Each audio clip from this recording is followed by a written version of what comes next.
Hello. Today I'm going to do a short video on something I do quite often to save money on groceries. As most people are aware of, and a lot of people practice, they like to buy a lot of foods in bulk.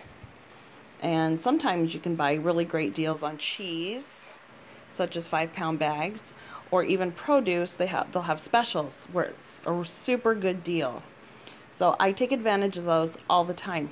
The problem is I can't use a 5-pound bag of cheese before it's going to start to go bad.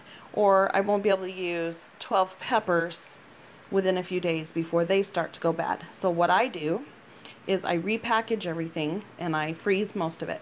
So for instance, I've got some bell peppers I found on sale for $1 instead of the normal $2 or $3 a piece.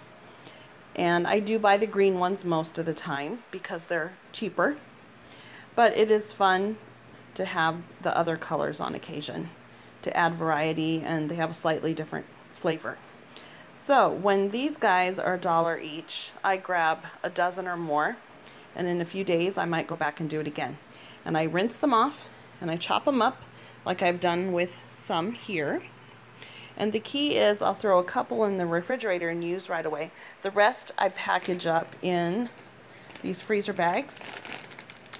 And here we go. I prefer the quart size for most things like this. It's a good size. I'll be able to use up what's in the bag before it goes bad. Okay. And I mark all of my bags with a Sharpie before. So as you can see, I've got several bags all ready to go. I even put the contents and the date. Okay. I do a lot of fajitas. So I have quite a few bags where they're sliced in thin slices, such as this for fajitas, and I also do a lot of stir fry. So some bags, they'll be chopped smaller, and they'll say peppers for stir fry. And I always put the date, okay?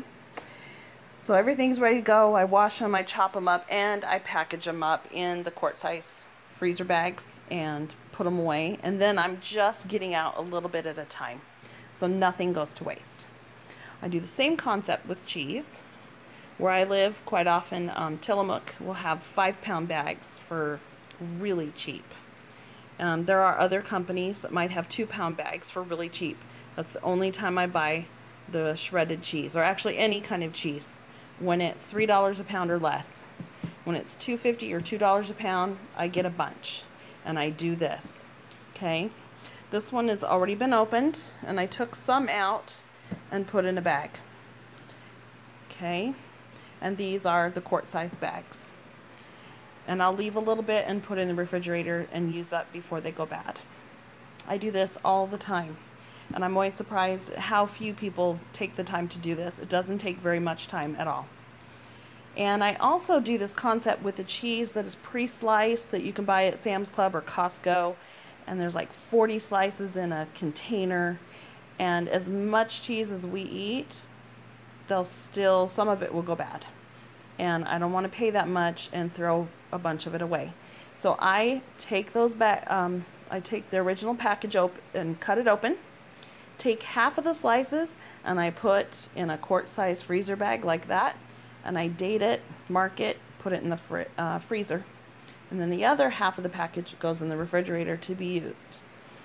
And I might do that with one package of pepper jack, and then maybe on the same trip I'll buy a package of the cheddar slices.